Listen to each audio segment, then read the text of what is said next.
Hello everyone, this side अमृतास पाठक। आपको पता है कि मैंने अपने चैनल के ऊपर एक ट्रेडिंग सीरीज को स्टार्ट किया है, जिसके अंदर हम ट्रेडिंग को बहुत अच्छे तरीके से सीखने वाले हैं। इसके अंदर हम पूरे बेसिक टू एडवांस ट्रेडिंग को सीखने वाले हैं। और ये तो भाई तय है कि जब तक मैं खुद एक प्रॉफिटेबल ट्रेडर बन जाऊंगा तो आप मेरे साथ में एक प्रॉफिटेबल ट्रेडर बनने वाले हो। इसके अंदर हम एक छोटे से कैपिटल से स्टार्ट करेंगे ट्रेडिंग करना और अंत तक एक लास्ट में हम प्रॉफिटेबल ट्रेडर बन के रहेंगे।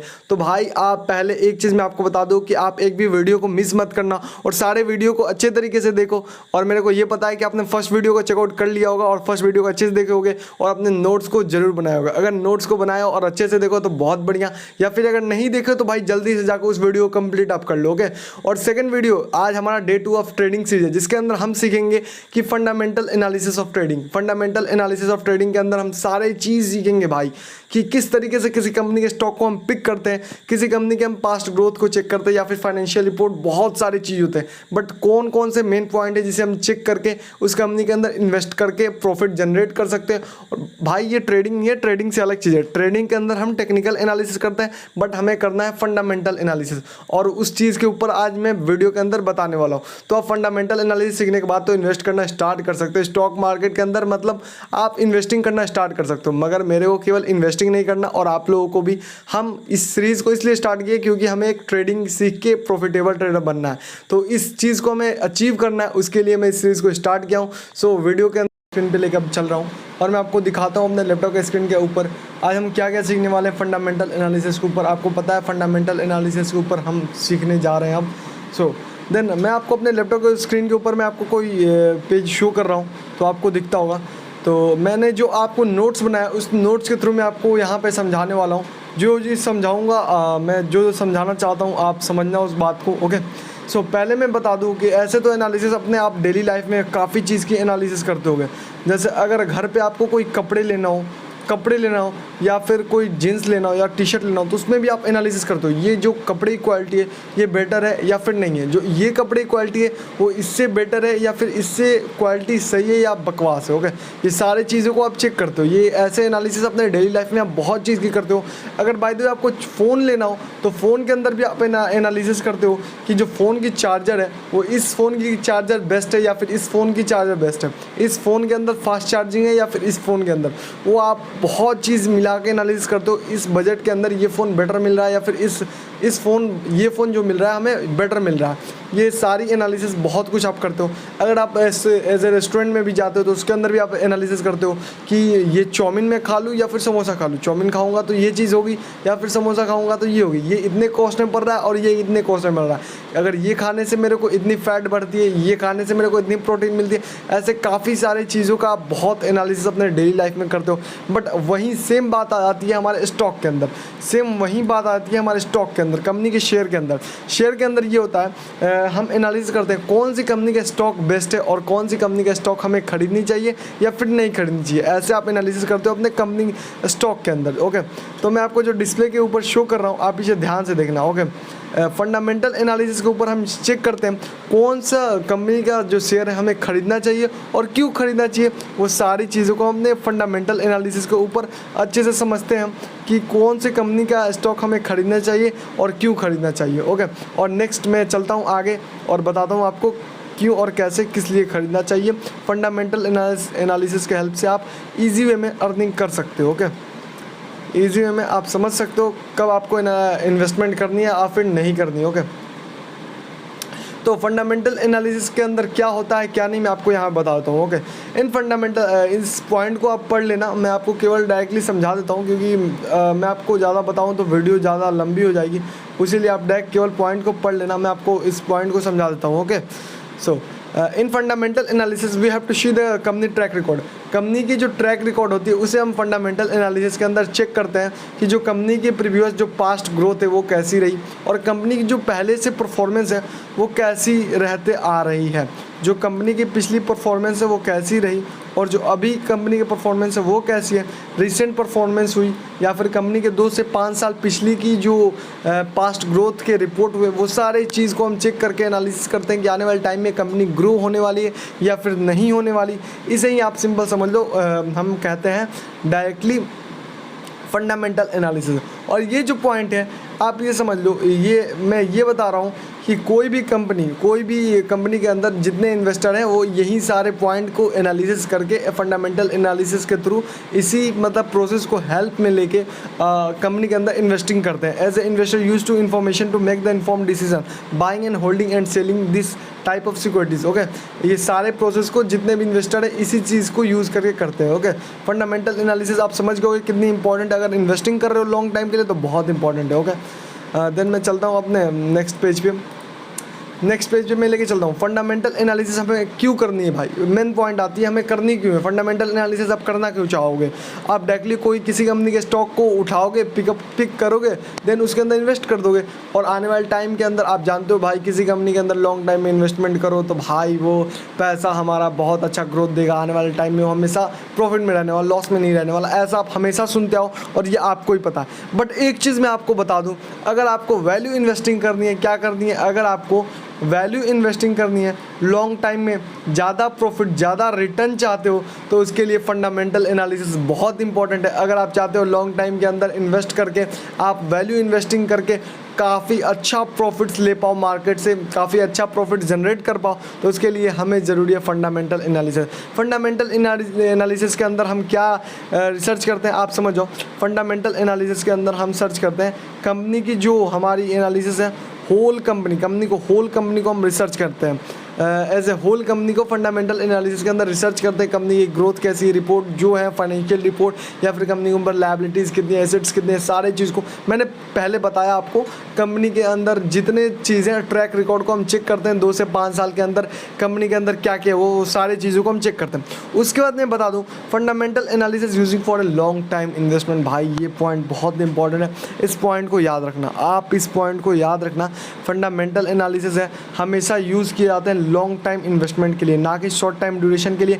अगर आपको ट्रेडिंग करना है, ऐसे तो ये मैं जो सीरीज चला रहा हूँ ट्रेडिंग के ऊपर है, तो कितने लोग ये मत समझ जाना कि ये जो मैं चीज़ों को बता रहा हूँ फंडामेंटल एनालिसिस वो ट्रेडिंग के अंदर आप यूज़ करके किसी कंपनी के अंदर प्रॉफिट बना पाओगे। पहले मैंने बता दिया कि fundamental analysis use for a long time investment, ये केवल लॉन्ग टाइम इन्वेस्टमेंट के लिए यूज़ होता है, ना कि कोई शॉर्ट टाइम ड्यूरेशन के लिए। ओके, सो इस पॉइंट को याद रखना। इसके अंदर हम क्या क्या चेक करते हैं मैं आपको बता दूँ। इसके अंदर हम चेक करते हैं इस कंपनी लीगल और नॉट। ओके, इसके अंदर हम चेक करते हैं कंपनी लीगल है या फिर नहीं है, कंपनी गवर्नमेंट रजिस्टर्ड है या नहीं है, कंपनी की कितनी टर्नओवर जा रही है, या फिर कंपनी के ऊपर कितने लोन्स है, या फिर कंपनी कैसी कंपनी है, जिस कंपनी के अंदर हम इन्वेस्ट कर रहे हैं ये कंपनी कैसी है, और कंपनी की जो पास्ट ग्रोथ है वो कैसी है। ये सारे पॉइंट को हम इसके अंदर एनालिसिस करते हैं। ओके, और how much total market cap of company. Market cap से आप क्या समझते हो, जैसे मैं आपको समझा दूँ कि मार्केट कैप का मतलब होता है अगर किसी कंपनी की मार्केट कैप 5,000 है, इसका मतलब समझ जाओ उस कंपनी को आप 5,000 रुपये से खरीद सकते हो, मतलब उस कंपनी की टोटल वैल्यूएशन 5,000 है। ओके, जैसे एग्जांपल मैं देता हूँ, ये मेरी कंपनी एक है और इसकी टोटल वैल्यू है 15,000, यानी 15,000 की मोबाइल 15,000 दे के मैं इसे खरीद लिया। उसी तरीके से एक कंपनी की टोटल वैल्यू, टोटल उसके ऊपर जितने एसेट्स, उसके अंदर जितने एसेट्स जो चीज़ है वो टोटल है 15,000 की, टोटल उसकी वैल्यू है। तो मार्केट कैप का मतलब ये होता है। ओके, आप ये समझ गए होंगे। Which types of share holding promoters in this company, और ये भी हम चेक करेंगे किस किस टाइप के शेयर होल्डर प्रमोटर है इस कंपनी को, कौन कौन से शेयर होल्डिंग प्रमोटर्स प्रमोट कर रहे हैं, ये चीज़ हम सीखने वाले हैं और मैं आपको बताऊंगा। ओके, सो ये सारे पॉइंट को आप समझ चुके होंगे और नेक्स्ट पेज में मैं आपको लेके चलता हूँ। आप 1 मिनट, नेक्स्ट पेज में आ गया। इसके अंदर हम चेक करेंगे how we can find the company for investing with the help of fundamental analysis. किस तरीके से हम कंपनी को फाइंड कर सकते हैं फंडामेंटल एनालिसिस के लिए। तो सबसे पहले हमें चेक करना ये जरूरी है, कुछ फ्यू पॉइंट्स है जिसे हमें चेक करना जरूरी है। अगर फंडामेंटल एनालिसिस करना है तो ये कुछ हमारी फ्यू पॉइंट्स हैं, इन्हें हमें चेक करना काफ़ी इंपॉर्टेंट है भाई, काफ़ी इंपॉर्टेंट। अगर इन सारे पॉइंट को भाई अगर आप चेक कर लेते हो तो 95% भाई आप 95% एक्यूरेट रहने वाले हो। आपकी जो एक्यूरेसी है 95% एक्यूरेट रहने वाली, आप कभी गलत हो ही नहीं सकते। ओके, आप कभी गलत नहीं हो सकते, आप 95% सही रहने वाले। ओके, तो वो कौन कौन सी पॉइंट है मैं आपको यहाँ बता दूँ। सबसे पहली चीज़ है इंट्रिंसिक वैल्यू ऑफ कंपनी की हमें इंट्रिंसिक वैल्यू चेक करनी है। उसके बाद आती है इंट्रिंसिक वैल्यू होता क्या, तो मैं आपको नेक्स्ट पेज में वो मैं आपके लिए नोट्स बना के रखा हूँ, उसके अंदर मैं समझा दूंगा। Okay, okay. और उसके बाद आती है पी रेशियो। पी रेशियो क्या होती है ये भी मैं आपको समझाऊंगा। पीबी रेशियो क्या होती है ये भी मैं समझाऊंगा। ये सारे पॉइंट को आपको चेक करना है। और भाई मैं एक बता दूं, जो जो मैं बता रहा हूँ उस चीज़ की आप नोट्स बनाते चलो। अगर आप नोट्स नहीं बनाते हो तो कोई फ़ायदा नहीं होता, इस वीडियो का कोई फ़ायदा नहीं होता। मैं आपको समझाऊंगा और थोड़ी देर के बाद आप भूल जाओगे। और नोट्स बना लेना। अगर कोई इसके अंदर डाउट हो रहा है तो पहले आप जाकर ट्रेडिंग सीरीज़ की हमारी जो फर्स्ट वीडियो है उसे देख लो और ये सेकंड वीडियो उसके बाद देखना, ओके। क्योंकि लाइन बाय लाइन आप चलो और पूरे ट्रेडिंग की जो सीरीज़ है कंप्लीट करने के बाद हमारे साथ एक खुद आप भी एक प्रॉफिटेबल ट्रेडर बनो और हमारी जर्नी को फॉलो करो, ओके। तो उसके बाद हम डेब्ट एंड इक्विटी रेशियो को चेक करते हैं। कंपनी के ऊपर कितनी लायबिलिटीज़ हैं या फिर कंपनी के कर्ज बढ़ रहे हैं या टाइम टू टाइम वो चेंज हो रहे हैं ईयर टू ईयर, या फिर ईयर ऑन ईयर वो घट रहे हैं या फिर बढ़ रहे हैं। वो सारी चीज़ों को हम चेक करते हैं डेब्ट एंड इक्विटी रेशियो के अंदर। फिर हम करंट रेशियो की बात होती है, इसके अंदर मैं बताऊंगा करंट रेशियो क्या होता है और इसे किस तरीके से चेक करके आप इन्वेस्टमेंट करते हो मैं बताऊंगा, ओके। फिर आती है हमारी balance sheet of company. Company की बैलेंस शीट हम चेक करते हैं। देन हम चेक करते हैं cash flow statement of company. Company cash flow statement check करते हैं। ये सारे पॉइंट को हम चेक करते हैं इसके अंदर। इन सारे पॉइंट को आप याद रखना और अच्छे समझ लो और नोट्स बना लो भाई। अभी नोट्स बनाओ, लिखते चलो मेरे साथ, जो जो मैं बता रहा हूँ वो मेरे साथ साथ आप लिखते चलो, ओके। अब नेक्स्ट पेज पे मैं आपको लेके चलता हूँ, ओके। 1 मिनट। हाँ, तो अब बात आती है इंट्रिंसिक वैल्यू क्या होती है। मैं आपको बता दूं इंट्रिंसिक वैल्यू होती क्या है। जैसे आप समझ जाओ, intrinsic value means real value of company may be same of A current value और मे बी नॉट, ओके। ये तो भाई जेन्युइन बात है। इंट्रिंसिक वैल्यू पहले मैं आपको ये बता दूं, किसी कंपनी की जो रियल वैल्यू है वो बताती है इंट्रिंसिक वैल्यू। मतलब आप समझ जाओ एज ए एक कोई कंपनी है, XYZ एक कंपनी है, उसकी अगर स्टॉक की वैल्यू है 15 या 16, उससे मेरे को इंट्रिंसिक वैल्यू का कोई मैटर नहीं रखता। इंट्रिंसिक वैल्यू केवल बताती है उसकी जो स्टॉक की प्राइस 15 या 16 है, बट उसे रहनी कितनी चाहिए। जो उसकी रियल वैल्यू है 5 रुपये, तो उसकी रियल वैल्यू 5 रुपये ही है। जैसे आप किसी दुकान पे जाते हो समोसा खाने, तो उस समोसा का जो रियल वैल्यू है 5 रुपये, तो आप 5 रुपये ही दोगे ना, क्योंकि उसके 5 रुपये के बदले तो 500 दोगे नहीं। तो वहीं आपको इंट्रिंसिक वैल्यू बताती है उस स्टॉक का रियल वैल्यू है क्या। तो उस रियल वैल्यू हमें, जब real value under the value रहे यानी रियल वैल्यू से कम रहे स्टॉक का प्राइस, तब हमें इन्वेस्ट करना है। अगर ओवर द वैल्यू रहे यानी इंट्रिंसिक वैल्यू से प्राइस ज़्यादा रहे तो हमें इन्वेस्ट नहीं करना, डायरेक्ट उसे छूना तक नहीं, ओके। ये हमारे इंट्रिंसिक वैल्यू के थ्रू हमें हेल्प मिलता है। आप इस सारे पॉइंट को पढ़ लेना, इसके अंदर टोटल पॉइंट मेंशन है। मैं इसे डिस्प्ले पे शो करूंगा, स्क्रीनर के थ्रू मैं आपको बताऊंगा। शो ऑन स्क्रीनर में यहाँ पे ऑलरेडी मेंशन रखा हूँ, तो मैं आपको वीडियो के लास्ट के अंदर मैं इंट्रिंसिक वैल्यू बताऊंगा किस तरीके से आप चेक कर सकते हो बहुत ईजी वे में। ऐसे तो आपको स्क्रीनर का नया स्क्रीनर का यूज़ करना है, बट मैं बता दूंगा किस तरीके से आप चेक कर लोगे किसी भी कंपनी का इंट्रिंसिक वैल्यू, ओके। तो when the current price is less than the intrinsic value, that's time to invest in stock of company। ये बात याद रखना, कभी भी जब टाइम रहे कि कंपनी की जो स्टॉक की वैल्यू है वो कंपनी वो लेस इंट्रिंसिक वैल्यू से कम है, कंपनी भी कभी भी जो कंपनी की जो प्राइस है स्टॉक की प्राइस है वो इंट्रिंसिक वैल्यू से कम है, तब हमें इन्वेस्ट करना है। And company price will be under the value of intrinsic value, not over the value. कभी भी एनी कंपनी, याद रखना ये पॉइंट बार बार मैं बोल रहा हूँ, कभी भी किसी कंपनी का जो स्टॉक की प्राइस है अगर इंट्रिंसिक वैल्यू से कम रहे तब हमें उस स्टॉक को खरीदना है, नहीं तो नहीं खरीदना। अगर ओवर द वैल्यू रहे, अगर उसकी इंट्रिंसिक वैल्यू 5 रुपये है तो 2 या 3 4 रुपये रहे तो खरीदना है। अगर 5 से ऊपर 6 7 8 10 15 कुछ भी रहे तो नहीं खरीदना। समझ गए होगे? तो इंट्रिंसिक वैल्यू का मतलब आपको क्लियर हो गया होगा। अब नेक्स्ट पेज पे मैं आपको लेके चलता हूँ और समझाता हूँ, ओके। अब बात आता है पी रेशियो क्या होती है। पी रेशियो में आपको समझा दूँ, price to earning ratio means as a company which have P ratio is 26 means we pay 26 rupees to earn 1 rupees from this company। मतलब आप ये समझ जाओ किसी कंपनी की पी रेशियो का मतलब होता है प्राइस टू अर्निंग रेशियो। अगर किसी कंपनी की पी रेशियो 26 रुपये है तो उसका मतलब ये समझ जाओ उस कंपनी से आपको 1 रुपये 1 साल के अंदर कमाने के लिए 26 रुपये देने पड़ेंगे। तो आप क्या चाहते हो कि उस कंपनी से 1 रुपये कमाने के लिए 26 रुपये दो 1 साल के अंदर, या फिर चाहते हो 1 रुपये कमाने के लिए 2-3 रुपये दो केवल 1 साल के अंदर? तो ऑब्वियसली बात है आप चाहोगे 2 या 3 रुपये मैं दे के 1 रुपये कमाऊँ 1 साल के अंदर, ना कि 26 रुपये दे के 1 रुपया कमाऊँ।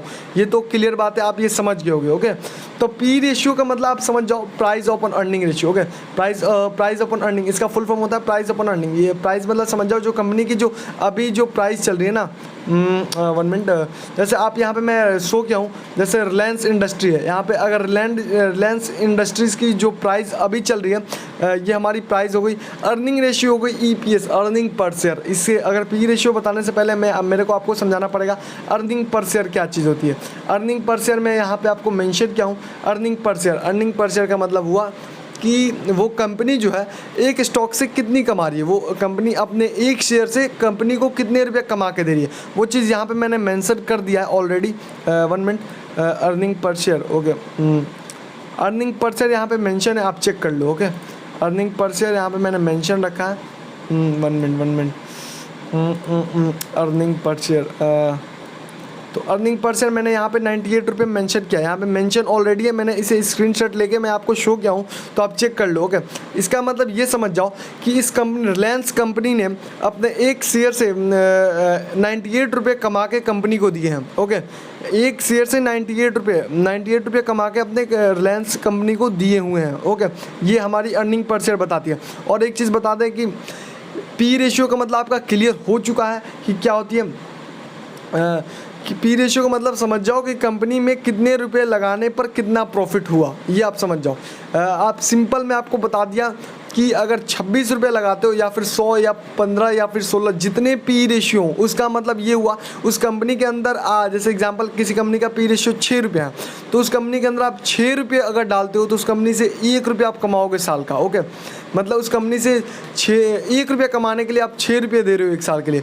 तो क्या आप चाहते हो ज़्यादा पी रेशियो दो, यानी ज़्यादा पैसा दे के 1 रुपया कमाओ, या फिर चाहोगे कम से कम पैसा दे के 1 रुपया कमाओ? तो सिंपल सी बात है, आप चाहोगे कम से कम देना, तो आप ये चाहोगे कि पी रेशियो कम से कम हो तो बेटर है। तो जनरली 20 से कम जितनी पी रेशियो होती है बढ़िया होती है, उसे हम गुड मानते हैं, बढ़िया होती है।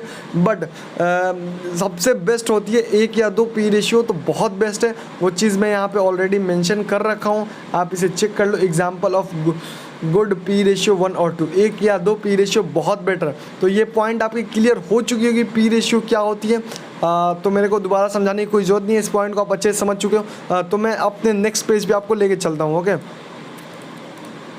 सो अब बात आती है पीबी रेशियो क्या होती है। पीबी रेशियो को मैं समझाऊंगा। Price to book value ratio means book value पर share is 100 and price is 100, then the PB ratio is 1। आप ये समझ जाओ कि किसी कंपनी का पहले की एक बुक वैल्यू होती है और एक होती है प्राइस। प्राइस तो आपको पता है, किसी कंपनी के स्टॉक की जो प्राइस होगी उसे हम प्राइस कहेंगे, और एक होती है हमारी बुक वैल्यू, जो मैं ऑलरेडी यहाँ पे मेंशन रखा हूँ। आप इसे भी मैं आपको चेक कर देता हूँ। ये हमारी बुक वैल्यू, ये हमारी है 1202 रुपये जो हमारी बुक वैल्यू है, और ये फुल फॉर्म हमारा ये रहा पीबी रेशियो का। तो इन सब से आपको कुछ लेना देना नहीं, इतने फुल फॉर्म को मैं बट आपको केवल मैं आपको एक्सप्लेन किया हूँ, इतना आपको कुछ सोचना समझना नहीं, बट केवल आपको चेक करना है। जो चीज़ मैं बता दे रहा हूँ उन चीज़ों को बस आपको फॉलो करना है। बस मैं आपको एक्सप्लेनेशन के लिए ये सारी चीज़ें समझा रहा हूँ, लेकिन इतना चीज़ आपको एनालाइज नहीं करना, केवल आपको चेक करना पीबी रेशियो कम से कम हो तो बेटर है। ओके, पीबी रेशियो भी कम से कम होना चाहिए, बेटर है। जिस तरीके से पी रेशियो कम है 1 या 2 बेटर है, उस तरीके से पीबी रेशियो 1, 2, 3 हो तो बेटर है। ओके, पीबी रेशियो जितना ध्यान देना कम से कम हो, ना कि निगेटिव में हो, निगेटिव में भी नहीं होनी चाहिए। 1 या 2 हो तो बहुत बढ़िया। ओके, यहाँ पे मैं ऑलरेडी उसके बारे में लिख दिया हूँ कि जितना पीबी रेशियो कम हो उतना बढ़िया है। हाँ, और 1 या 2 बेस्ट है पीबी रेशियो, याद रखना। अगर कंपनी बंद हो जाए तो इसका मतलब ये होता है, पीबी रेशियो का मतलब जो अभी प्राइस है ना, जैसे मैं चेक कर दिया पीबी रेशियो 2 रुपया, यानी अगर कंपनी बंद हो जाती है तो उसे 1 शेयर के बदले कितना रुपये मिलेगा। ओके, अगर कंपनी बंद हो जाए तो 1 शेयर के बदले आपको कितना रुपये मिलेगा, यानी अगर अभी ये कंपनी रिलायंस इंडस्ट्री बंद हो जाती है तो आपको 1 शेयर के बदले यहाँ पे 2 रुपये मिलने वाले हैं। ओके, पीबी रेशियो 1 शेयर के बदले 2। ओके, नेक्स्ट पॉइंट पे मैं आपको लेके चलता हूँ। पीबी रेशियो आपको क्लियर हो चुकी होगी। अब नेक्स्ट पॉइंट पे मैं आपको लेके चलता हूँ। ओके, देन अब चलते हैं नेक्स्ट पॉइंट पे।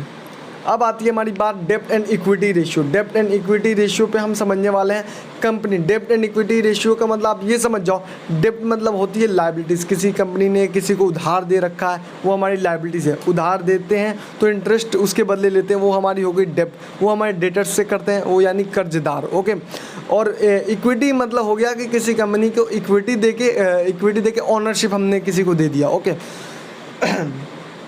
debt to equity ratio means a company take a loan from a bank and sold equity for fundraise, means when a debt ratio of company is a 2, 10, 20 means company take take a डेप्ट loan 2x 10x 20x comparison in the equity fund. हाँ, मतलब आप इस point को पढ़ लेना। इसका मतलब ये यहाँ पे लिखा गया, मैं आपको समझा देता हूँ जो इस पॉइंट है। इसका मतलब यहाँ पे ये कहा जा रहा है कोई भी कंपनी का जो डेप्ट एंड इक्विटी रेशियो, यानी डेप्ट एंड इक्विटी रेशियो मतलब समझो उस कंपनी के ऊपर लायबिलिटीज़ कितना है, कर्ज कितना है, लोन समझते हो ना भाई, लोन आपको चेक करना है, लोन आपको चेक करना है उस कंपनी के ऊपर लोन कितना है। तो आप क्या चाहोगे जिस कंपनी के अंदर आप इन्वेस्ट कर रहे हो उसके ऊपर लोन ज़्यादा रहे, कर्ज, ऑब्वियसली बात है आप चाहोगे कर्ज ना रहे। अगर ज़्यादा कर्ज रहेगा और कर्ज बढ़ते जाएगा तो ये आपके लिए दिक्कत हो सकती है। तो डेप्ट एंड इक्विटी रेशियो भी जितना कम से कम हो उतना बेटर है, और जितना डेप्ट एंड इक्विटी रेशियो हम कम लेंगे वो हमारे लिए बहुत बेस्ट रहेगा। और इसका मतलब ये समझ जाओ, डेप्ट एंड इक्विटी रेशियो अगर 2 है, इसका मतलब है कि जो कंपनी है वो आपको क्या बोलते हैं, कंपेरिजन एंड इक्विटी फंड, जो इक्विटी के लिए फंड है उसके दोगुना कंपनी ने पैसा ले रखा है। अगर 10 है इसका मतलब हुआ कंपनी ने अपने इक्विटी फंड के 10 गुना पैसा ले रखा है। ओके, तो आप सोचो जितना कम से कम डेप्ट एंड इक्विटी रेशियो उतना हमारे लिए बेस्ट है, इस चीज़ को आप फॉलो करना। ओके, तो ये चीज़ हमारी डेप्ट एंड इक्विटी रेशियो क्लियर हो चुकी है। तो नेक्स्ट पेज पे मैं आपको लेके अब चलता हूँ। ओके, अब हमारी बात आती है करंट रेशियो। करंट रेशियो क्या होती है, मैंने जो पॉइंट मैंने पहले बताया था वो सारे चीज़ों को मैं समझाते जा रहा हूँ लाइन बाय लाइन। बस इन सारे चीज़ों को आप अच्छे तरीके से समझो और ध्यान से समझना। अगर कोई दिक्कत हो तो आप मेरे को कमेंट करके पूछो और मैं अच्छे तरीके से आपको समझाऊंगा जो प्रॉब्लम होगी। ओके, तो करंट रेशियो के अंदर हम समझते हैं, करंट रेशियो का पहले आप ये समझ जाओ, करंट रेशियो का जो हमारा फुल फॉर्म होता है, 1 मिनट, करंट रेशियो का फुल फॉर्म हमारा ये यहाँ पे आ गया ना।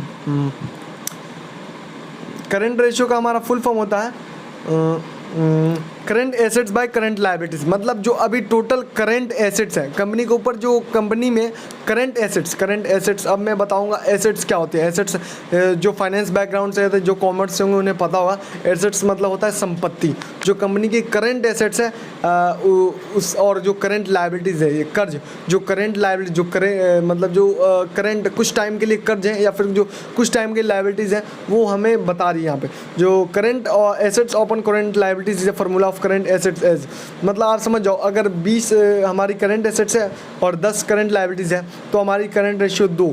तो show the current ratio is this company is 2, that's a good for investing. Okay, तो हमें ध्यान रखना है कि जो हमारी लायबिलिटीज़ हो एसेट्स से हमेशा कम हो, ये इंपॉर्टेंट है। ओके, और करंट रेशियो जितना ज़्यादा रहे उतना बेहतर है।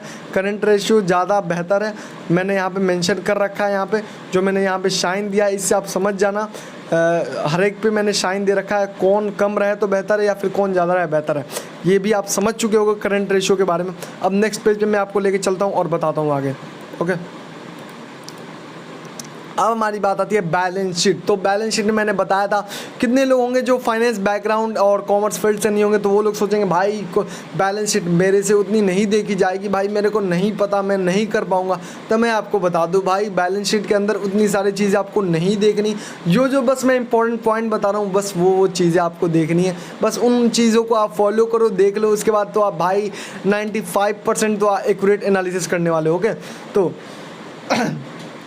बैलेंस शीट के अंदर हमें चेक करनी है कंपनी की सेल्स। जो कंपनी की सेल है वो ईयर ऑन ईयर ग्रोथ हो रही है नहीं, एकदम जेन्युइन बात है। अगर किसी कंपनी के अंदर आप इन्वेस्ट कर रहे हो तो आप चाहोगे उस कंपनी की सेल्स रिवेन्यू ग्रोथ होते रहे। और एक और सेकंड पॉइंट है कंपनी की प्रॉफिट्स ग्रोथ हो रही है नहीं, ईयर ऑन ईयर बढ़ रही है या फिर घट रही है। बढ़ना जरूरी है ना कि घटना, बढ़ना चाहिए, क्योंकि जिस कंपनी के अंदर इन्वेस्टमेंट की अगर उसकी सेल बढ़ेगी तो प्रॉफिट बढ़ेगी, प्रॉफिट बढ़ेगी तो आपकी शेयर की प्राइस बढ़ेगी, शेयर की प्राइस बढ़ेगी तो आपकी जेन्युइन सी बात है आपकी जो इन्वेस्टमेंट फंडिंग है वो भी बढ़ते जाएगी। तो ये आपको हमेशा ध्यान रखना।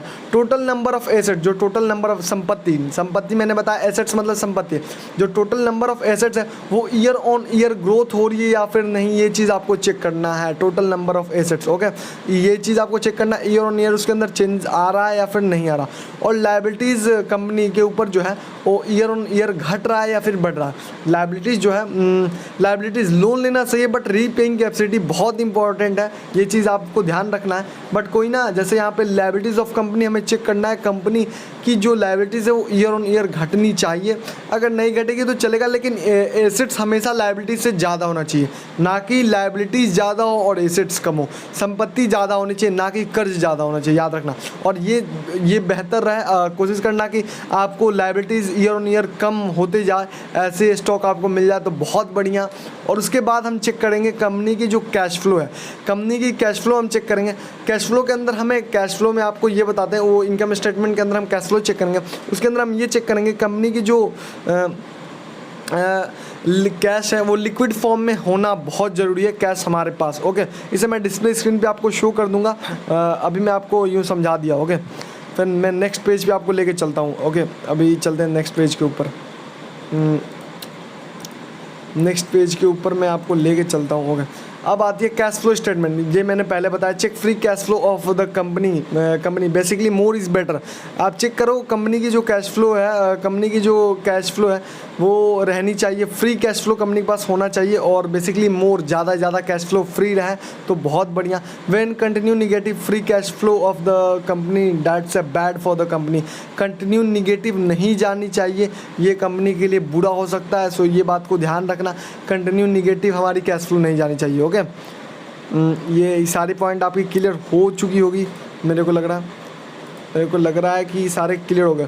तो भाई इन सारे पॉइंट को अभी तक आप क्लियर कर लिए हो तो आप 98% एक्यूरेट हो, और 98% भाई आप जो आपकी एनालिसिस रहने वाली बहुत खतरनाक रहने वाली। ओके, इसके बाद कुछ मैं इंपॉर्टेंट पॉइंट्स बता दे रहा हूँ। अगर इन सारे पॉइंट्स को आप ध्यान में रखते हो, सब इंपॉर्टेंट पॉइंट्स, इन सारे पॉइंट को आप ध्यान में रखते हो तो भाई बहुत बढ़िया, आप मतलब फंडामेंटल सीख चुके हो, आप इन्वेस्टिंग करना अब स्टार्ट कर सकते हो। केवल ज़रूरत है तो डीमेट अकाउंट की और फंड की। आप अब इन्वेस्टमेंट करने के लिए तैयार हो और बस आपको प्रैक्टिस करनी है। तो मैं देखो, प्रैक्टिस के लिए मैं प्रॉपर एक स्क्रीनर के ऊपर वीडियो बनाऊंगा जिसके अंदर मैं आपको सिखाऊंगा कि स्क्रीनर के ऊपर कैसे आप चेक करोगे किसी कंपनी के ऊपर फंडामेंटल, किस तरीके से बैलेंस शीट चेक करना है, किस तरीके से कैश फ्लो चेक करना है। मैं उसके ऊपर प्रॉपर एक वीडियो बना दूंगा, उसकी डिमांड आएगी तो। बट फंडामेंटल में टोटल अच्छे तरीके से सिखा दिया, क्योंकि मेरी ऑलरेडी जो सीरीज़ है वो प्रॉपर ट्रेडिंग के ऊपर है। तो फंडामेंटल जो ज़रूरी है मैं सारे चीज़ों को बता दिया, इसके अलावा कुछ बता ही नहीं जो मैं आपको बताऊँ। ओके, सो अब सीखेंगे always invest in A profit making company. ये ध्यान रखना,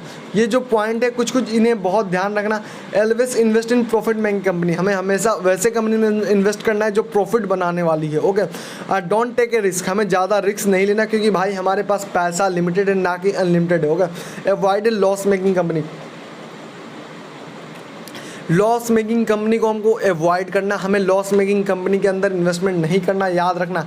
इस पॉइंट को बहुत अच्छे तरीके से ध्यान रखना। ओके, इस पॉइंट को बहुत अच्छे तरीके से आप ध्यान रखना, लॉस मेकिंग कंपनी को हमें अवॉइड करना है, उसके अंदर इन्वेस्टमेंट नहीं करना है। ओके, उसके बाद सेकंड पॉइंट है हमारे invest in the future demand.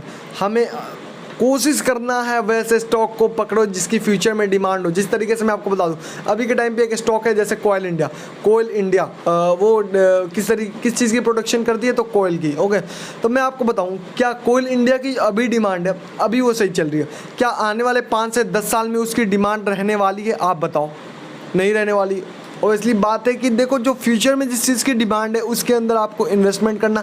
अब जैसे green energy, Adani green energy, या फिर कुछ सोलर एनर्जी, या फिर जो रिसोर्स ऐसे हैं जो रिन्यूअल होते जा रहे हैं, वैसे चीज़ पे जो फ्यूचर में जिसकी डिमांड है उसे आपको पिक करना है, जिससे आपको प्रॉफिट अच्छा हो सके। क्योंकि आप जो इन्वेस्टमेंट कर रहे हो लॉन्ग टाइम के लिए कर रहे हो, ना कि शॉर्ट टाइम ड्यूरेशन के लिए कर रहे हो। ये सब बात को आपको ध्यान रखना। ओके, अब चलते हैं नेक्स्ट पेज पे। ओके, 1 मिनट, नेक्स्ट पेज पे मैं आपको लेके चल रहा हूँ। नेक्स्ट पेज में आ गए तो और आपको थर्ड पॉइंट एक चीज़ और ध्यान रखनी है कि हमेशा मोनोपोली, ऐसे एक स्टॉक को पिक करो जो मोनोपोली हो, जिसकी मोनोपोली हो। यानी जैसे कि IRCT एक खुद में मोनोपोली है, जो काम और कोई नहीं कर सकता। IRCT अभी के टाइम में एक सिंगल है जिसके टक्कर देने वाला भी कोई नहीं है। वो जो कर रहा है वो उसका और काम, उस तरीके का काम और कोई अभी नहीं कर सकता। सो ऐसे कंपनी को पिक करो तो बहुत बढ़िया। अगर वो सारे पॉइंट जो मैंने बताया वो चीज़ और लड़ गए तो बहुत बढ़िया। केवल मोनोपोली है तो भाई बढ़िया ही है, ग्रोथ होने वाली है, क्योंकि उसको टक्कर देने वाला है नहीं और केवल अकेला ही उस फील्ड में वो है। Okay. Avoid A small company who have big competitor, छोटे छोटे कंपनी को भाई अवॉइड करो क्योंकि इसके बिग कंपटीटर होते हैं, बहुत सारे कंपटीटर हैं, तो भाई वैसे कंपनी को आप अवॉइड कर दो तो बेटर है। ओके, तो हम नेक्स्ट पेज पे अब लेके चलते हैं। इतना तो आपको क्लियर हो चुका होगा, तो नेक्स्ट पेज पे मैं आपको लेके चलता हूँ। अब हमारी जो एक पॉइंट है वो डीप एनालिसिस पॉइंट है, जिसके अंदर मैं आपको बताने वाला हूँ, और शायद ये हमारी लास्ट पेज रहे 1 मिनट, शायद इसके बाद एक बस लास्ट पेज है और आप समझ जाओगे अब सारी चीज़ फंडामेंटल। ये जो हमारी बचे हुए कुछ 2% थे, अगर ये समझ लिए तो इसके अलावा फंडामेंटल एनालिसिस में अभी कुछ नहीं बचा है। और इस तरीके को अच्छे से अगर समझ लेते हो और केवल प्रैक्टिस करते हो तो भाई आप जो इन्वेस्टमेंट करने वाले हो 98 नहीं 99.9% एक्यूरेट जाने वाले हो। जो आपकी एनालिसिस रहने वाली हमेशा राइट रहेगी, आप कभी गलत नहीं हो सकते। ओके, डीप एनालिसिस पॉइंट है, कुछ मैं आपको बता देता हूँ। Okay, check the share holding promoters of the company, हमें शेयर होल्डिंग प्रमोटर्स चेक करने, इस कंपनी के अंदर कौन कौन से इन्वेस्टर है उसे हमें चेक करना है। जैसे कि when the FII foreign institution are the investor in the company and mutual funds are entered in the company, then the price of a share will be grow।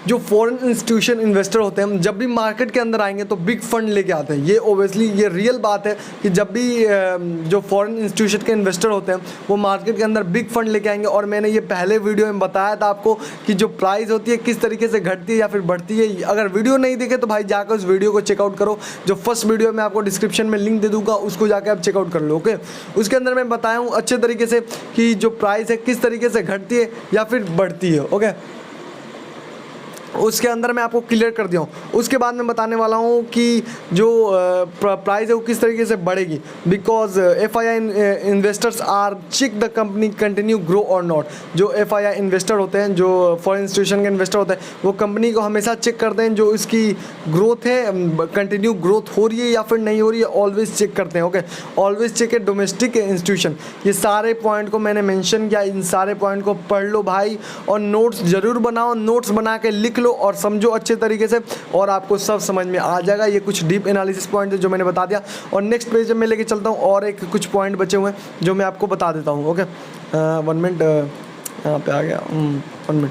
अब आते हैं peer comparison. You can check share holding patterns. हमें share holding pattern check कर लेना चाहिए। Share holding pattern में मैं आपको बता दूं कि शेयर होल्डिंग पैटर्न आप गूगल वगैरह पे सर्च करके चेक कर सकते हो, जिसके अंदर आपको पता चल जाएगा कितने रिटेल इन्वेस्टर हैं इस कंपनी के अंदर, या फिर कितने रिटेल इन्वेस्टर हैं, या फिर कितने आपको FII फॉरेन इंस्टीट्यूशन इन्वेस्टर हैं, या फिर कितने डोमेस्टिक इंस्टीट्यूशन के इन्वेस्टर हैं, या कितने म्यूचुअल फंड्स वाले इन्वेस्टर हैं। क्योंकि भाई देखो, अगर किसी कंपनी के अंदर आप इन्वेस्ट कर रहे हो या फिर किसी कंपनी के अंदर इन्वेस्ट किए हो, वो सारे जो मैंने पॉइंट्स बताया वो सारे सही हैं और इन्वेस्ट किए हो, अगर उसके अंदर इन्वेस्टर अभी नहीं आए हैं FII या फॉरेन इंस्टीट्यूशन या फिर म्यूचुअल फंड्स के, तो वो समझ जाओ वो आपको टाइम बहुत बढ़िया है, क्योंकि वो उनका टाइम है अब एंट्री लेने का। और अगर वो एंट्री लेंगे तो ओबियसली रियल बात है कि जो प्राइस होने वाली है वो बूम होने वाली है। ये याद रखना चाहिए, जो मार्केट में बिग फंड लेके कोई आएगा तो प्राइस जो होगी बढ़ने वाली है। ओके, तो peer comparison of the company of their competitor, PB ratio is like that the price of company. और ये लास्ट पॉइंट है और इसमें आप समझ गए होंगे जो यहाँ पे मैं बता रहा हूँ। ओके, इसके अंदर ये है कि जब भी कोई स्टॉक पिक करो तो आप उसकी पीयर कंपैरिजन करो, क्योंकि ये नॉर्मल बात है कि आप मार्केट में 5000 प्लस स्टॉक है, किस किस को आप चेक करोगे?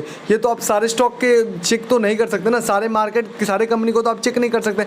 तो बट कुछ कंपनी है जिसको आप पीयर कंपैरिजन कर सकते हो। मानो आप अंबुजा सीमेंट के अगर अंदर आप इन्वेस्टमेंट कर रहे हो तो इसके पीयर कंपैरिजन में कौन कौन से कंपनी है, जैसे अल्ट्राटेक इसके पीयर है, तो इसके अंदर आप चेक करो कि जो इसके अंदर पी रेशियो और इसके अंदर क्या है, और इसके अंदर पीवी रेशियो क्या है, इसके अंदर क्या है, जो इसके अंदर आपको वैल्यू इन्वेस्टिंग मिल रही है इसके अंदर मिल रही है या फिर नहीं, वो सारी चीज़ चेक करके जो आपको बेस्ट लगे उसके अंदर आप इन्वेस्टमेंट कर दो। ये होती है हमारी पीयर कंपैरिजन। सो सारी चीज़ मैंने इस वीडियो में आपको बता दिया। अब बस बाकी तो है स्क्रीनर का यूज़ करके मेरे को आपको बताना, तो उस चीज़ के लिए देखता हूँ वीडियो लंबी हो जाएगी, बट मैं कोशिश करता हूँ 1 मिनट।